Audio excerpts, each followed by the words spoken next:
You're listening to the OUTLoud podcast, hosted by Dakota Outright, www.dakotaoutright.org. Welcome to the show. My name is Jen, and co-hosting with me today is Erin, who serves as our Capital Pride co-chair and also secretary for the Dakota Outright board. What's up, Erin? Lots of things. We have been busy lately. I feel like I've been spending so much time with you. It's kind of okay. I like that. What's been going on? Well, one of the things we've been doing together, last Friday, the Century High School GSA had their kickoff, and that was Friday, April 10th. And it was really awesome to go there because there's a group of youth that are mixed allies and LGBT identified, and it was just like a big warm hug. It was beautiful. It was wonderful. It was. We were there, I think they had about 15 kids in their kickoff night, and I went to high school there, and I hadn't been back in the building since I graduated. It was very weird to be there, but also like seeing the community that these students are creating, it really warmed my heart because I wish I had had something like that in high school to belong to. And I think we're really looking forward to partnering with the GSA throughout the year. So yeah, and this is going to be a really great resource, I think, for a lot of students in the Bismarck area because there now is a place they have to go. Like, there's a group of people that understand, appreciate, and love them for who they are. So I'm really kind of excited and pumped about this. It's just awesome. Mad props to the CHS GSA kids.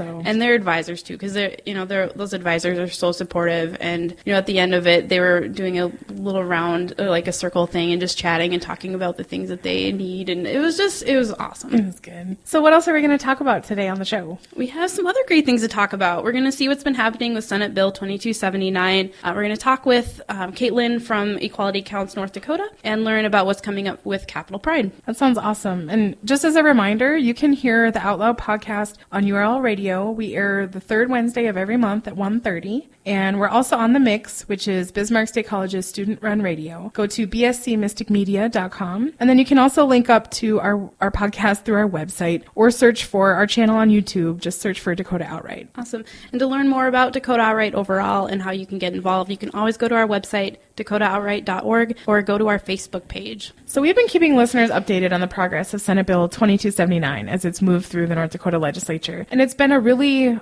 energetic, momentum-filled month or so, but it's also been a little disheartening. Yeah, just a little bit. A couple weeks before the actual vote, the House committee heard hours of testimony. They received or saw more than 1,000 petitions signed by North Dakotans saying that this is something that they should support, and yet they still decided to give a do not pass recommendation. And then after that, at the beginning of the vote and the debate, part of the bill is split to remove language on public accommodations and public services, and this part of the bill was completely defeated by a 30 to 61 vote. It was just sad. They split it in order to try to get parts of the bill to pass, right? Yep. And because at the least we wanted protections in employment and housing. Absolutely. But that was defeated too, right, Aaron? Yep, that was also defeated. So it's been disappointing. And we've had some of our elected leaders come out later and say that this is something that maybe we should have passed. Yeah, it's been interesting because there's kind of been this disconnect between what the collective will of the people is saying that they want and then what our leadership is doing. But after the no vote, Governor Dalrymple spoke out and made a statement that he was concerned that we missed an opportunity to affirm what North Dakotans already believe, which is that discrimination based on an individual's sexual orientation is not acceptable. And so he would have liked to see at least protections established in the areas of housing and employment. And then Senator Heitkamp last week also, made statements. She came back to North Dakota and spoke to both the House and the Senate and really said multiple times that we can't discriminate against anyone for any reason, and then that's not something North Dakota wants to be known for. Exactly. So, but thankfully, we've got 12 Republicans that were with the Democrats on this vote, and now it's obviously not enough to pass it, but we've got a lot of momentum here. There's a lot of people out in North Dakota that are really energized by this, and I know there are a lot of ways that people can get involved in with the follow-up of this, and maybe... Yeah, we've seen a ton of public support, and that's, a lot of it's been happening on social media. And I would just really encourage any of you who are looking for some way to get involved to reach out to some organizations who are doing advocacy work, and that would include Dakota Outright, groups like Equality Counts North Dakota, 1ND. 1ND is actually looking for people to send in, screenshots or forward the emails of responses that people got from their representatives. Because I think it's really important for us to also be holding our leadership accountable when they give justification that doesn't really stand up over the test of time. So just reach out to those groups. They're looking for you. And there's also larger efforts going on statewide to organize at a statewide level because, 3 sessions to get this passed is just, it's too much. And we're not going to go through another session without getting protections in place for people in North Dakota. Absolutely. In light of the defeat of Senate Bill 2279, there's a lot of energy in our state right now regarding equal rights for LGBT North Dakotans. You may have seen social media exploding with new pages, groups, and communities in support of the LGBTQ community. We invited Caitlin McDonald, a community organizer, into the studio today to talk about an awesome project called Equality Counts North Dakota. Hi, Caitlin. Thanks for joining us today. Hi, Erin. Thanks for having me. We're happy to. So can you tell me a little bit about Equality Counts North Dakota? What's it about, and how did you get this idea? Well, Equality Counts North Dakota is a visual project, and it was inspired by the We Will Remember Your Vote project that happened in 2013. And that project was a response to a lot of the anti-choice legislation that we saw that session. And so I was lucky enough to be a part of that group, and we organized an event so everyone could voice their opposition to what was happening at the Capitol. And then this year, I was working with some folks that were involved on the issues this session, and specifically with 2279. And after its failure, we thought it might be time again to make sure the legislature knows what we think about what's going on up there. Absolutely. So how can people participate in this project? Well, it's very, very easy to participate. So what we need you to do is you just go to our website and sign up at a link. And what you're going to do is just sign up and register to have your name written on a flag, and it'll be placed on the Capitol lawn for you. So you don't need to be physically present to be there, and it also doesn't cost a dime to do. And you're also sending a really powerful message to the Capitol just by the presence of a mere flag, which is awesome. Yeah. So can people help in other ways? Yes, I'm sure there are a lot of absolutely. ways to get involved. Yes, we are going to need lots of hands and hearts to write out what I hope will be thousands of flags and then help get them planted on the Capitol lawn. And so that's going to be happening the weekend of the 18th and 19th. So we'll have more details hopefully soon on where those writing and planting parties will be. Awesome. So what other groups are involved with this project? Well, this is a grassroots effort. It's organized by a group of dedicated volunteers, and a lot of us were involved with the issues in 2279 this session. And one of the best parts about this project is that there's a lot of room for everyone to pitch in and participate and be a part of it. And right now we're working with Dakota OUTLoud as our project partner, and we're getting new partners every day. So it's really an expanding group. It's exciting. Awesome. So where can people go? Because I know you mentioned something about a website. So Yes. where can people go to get more information and to sign up for this project? So folks need to go to www.ndwomen.org, and there is a link there for Equality Counts North Dakota. And all you do is you hit that link, and then it'll guide you to registration, and you fill out the information, and it's done. It only takes about a minute, and you'll be a part of what I think is going to be a pretty big event. Awesome.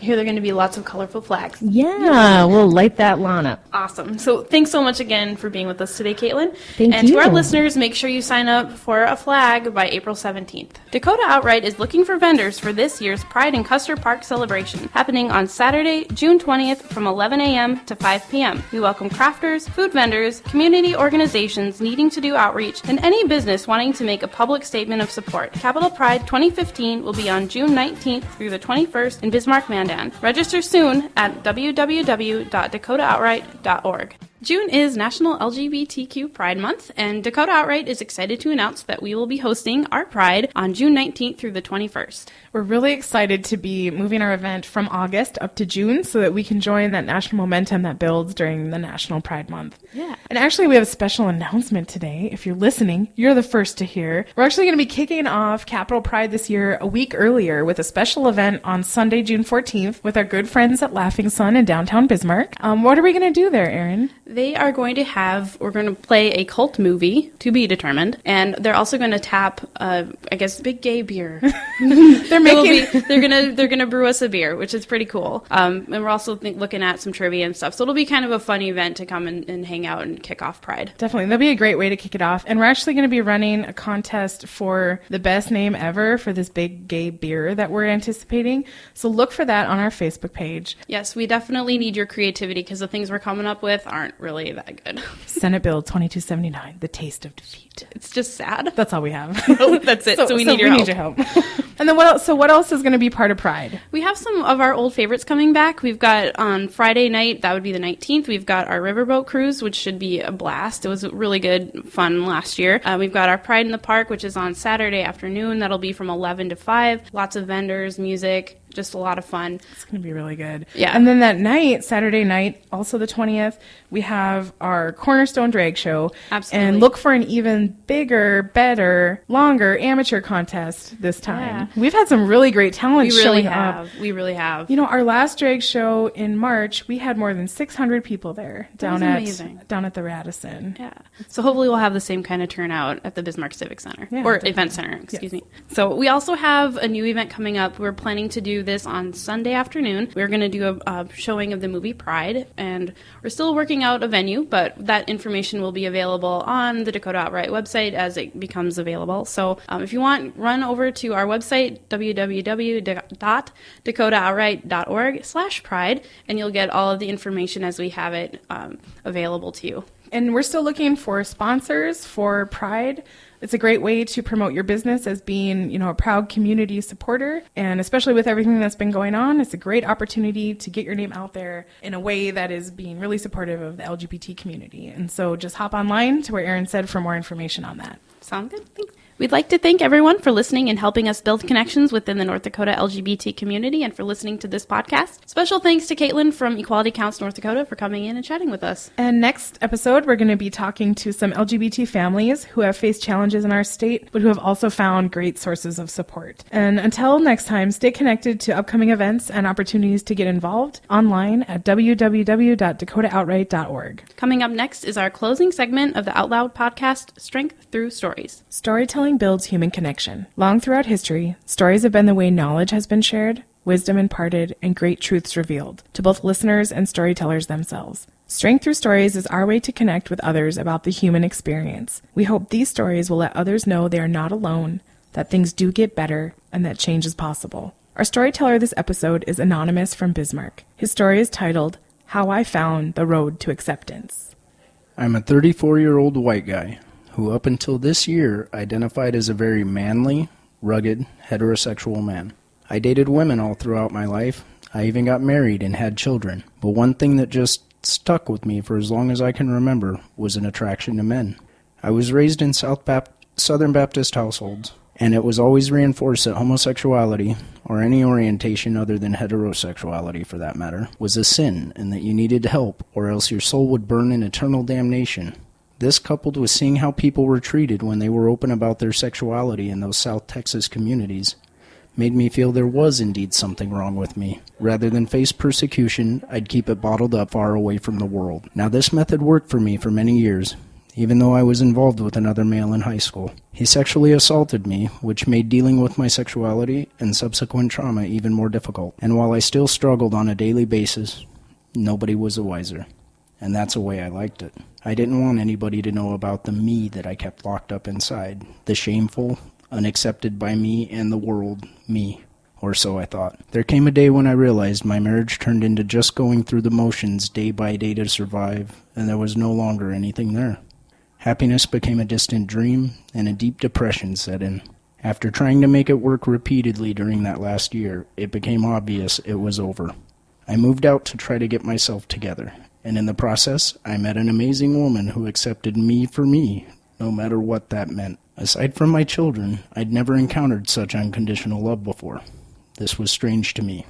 During the time my wife and I have been separated, this woman has been there for me every step of the way and introduced me to a world of compassion, education, and acceptance that I didn't know existed. She connected me with a local organization called Dakota Outright that I now regularly volunteer for. Being involved with the LGBT community however I can has allowed me to gain the education not only to recognize, but to understand, to process, and most importantly, to accept the real me and let him out. It has helped me see that there's nothing wrong with the wonderful person he is and always has been. If I hadn't started volunteering and connecting to the LGBT community here, I can't say for certain that I ever would have accepted my sexuality. Today, at 34 years old, I can finally say that I accept and embrace the fact that I am a bisexual man. Saying that is absolutely liberating. Freedom at last. Everyone has a story to share, and sharing stories gives us strength. The OUTLoud podcast is looking for more submissions for our Strength Through Stories series. Could it be yours? Email contact us at dakotaoutright.org to participate.